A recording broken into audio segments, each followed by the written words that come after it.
But until we see the math, and I mean hundreds of billions of dollars of cuts, hundreds of billions of dollars of cuts, and stop whining about entitlements, get into that discretionary spending, get into the Pentagon, get into Medicaid. Medicaid, you got to be careful because a lot of MAGA's on Medicaid. I'm telling you, if you don't think so, you are dead wrong. Medicaid's going to be a complicated one. Just can't take a Medex to it, although I would love to. The MAGA civil war is still in full effect, in case you forgot, with everything else that's been going on. But Steve Bannon has reignited his feud with Elon Musk, criticizing the Doge Master for being bad at his new job. Bannon said of Musk, Musk is a parasitic illegal immigrant. He wants to impose his freak experiments and play act as God without any respect for the country's history, values, or traditions. Is it just me, or does Steve Bannon sound a little bit jealous? That's the interesting thing with power, and one of the reasons why external checks and balances on power are so important, because power is inherently corrupting. Bannon was in a much more powerful position during Trump's first administration than he is today, as many perceive that he has been supplanted in his role as Trump's favorite confidant and advisor by Elon Musk, a man who already had way more power, money, and influence than Steve Bannon on his own, even before he hitched his wagon to Trump's caboose. I don't even know if that metaphor makes any sense, but you get it. Anyway, it seems as though Bannon is now dealing with the emotional fallout of having lost whatever influence he may have once had over the president and the presidency. So now it's easy for someone like Steve Bannon to criticize the guy who replaced him for being disrespectful toward our country's history, values, and traditions. Just a reminder, per his own words, Bannon is the guy who encouraged Trump to lie to the American people for years and insist he won an election that he did not win. This is the guy, or at least one of the guys, who helped to orchestrate Trump's attempted coup on January 6th. He has no respect for this country, let alone for its history, values, and traditions, because what about our history and tradition of peaceful transfers of power? And what Trump's going to do is just declare victory, right? He's going to declare victory. That doesn't mean he's the winner. He's just going to say he's the winner. But Bannon, like Trump, likes to position himself as someone on the side of working class, lower income Americans.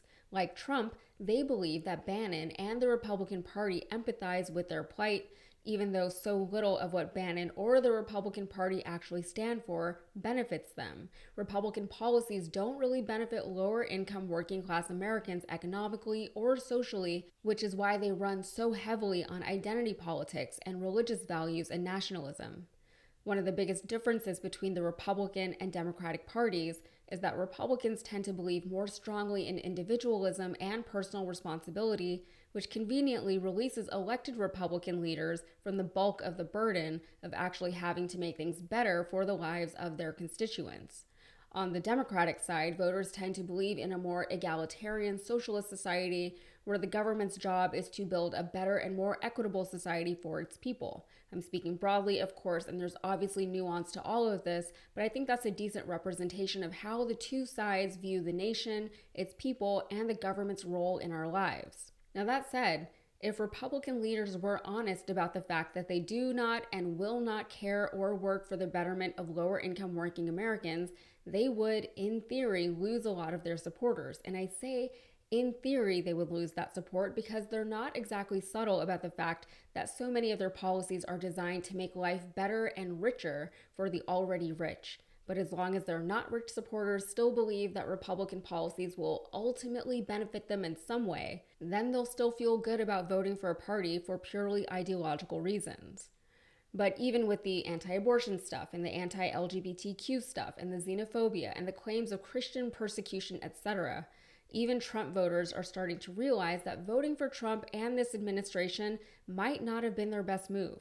There's a farmer going viral right now because he personally suffered as a result of Trump's policies, which suddenly made him realize that Trump's policies might not be great for most Americans. He was fine when he thought those policies wouldn't affect him, but now that they are, he's angry about it.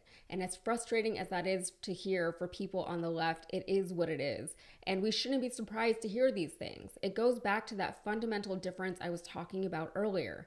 People on the right tend to vote for what's best for them. People on the left at least try to vote for what's best for most people, sometimes even if it's not what's best for them personally. It's just a different way of thinking. We have to assume that as difficult as it would be for any of us to embody the rights kind of thinking, our ways of thinking would probably feel just as foreign and uncomfortable and unfamiliar to them. However, this current administration is certainly blurring those lines and distinctions. People are catching on to the idea that it's less of a horizontal divide between left and right and more of a vertical divide between the very wealthy and everyone else. And for people like Steve Bannon, they have to at least appear to have populist sympathies if they're going to keep the base that they've built. Steve Bannon is now pretending to care about people on Medicaid because a ton of Republican voters are on Medicaid.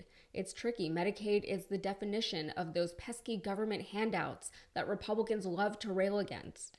Government handouts are nothing more than wasteful spending in their eyes. In Trump's words, it's all fraud. Fraud is everywhere. What does that word even mean to him and his supporters anymore? It's lost all of its weight. He can just claim something as fraud and his supporters will say, yeah, get rid of it. Meanwhile, as Bannon claims that Elon Musk has no respect for our country's history, values, or traditions, he is working to undermine our Constitution in an effort to give Trump a third presidential term.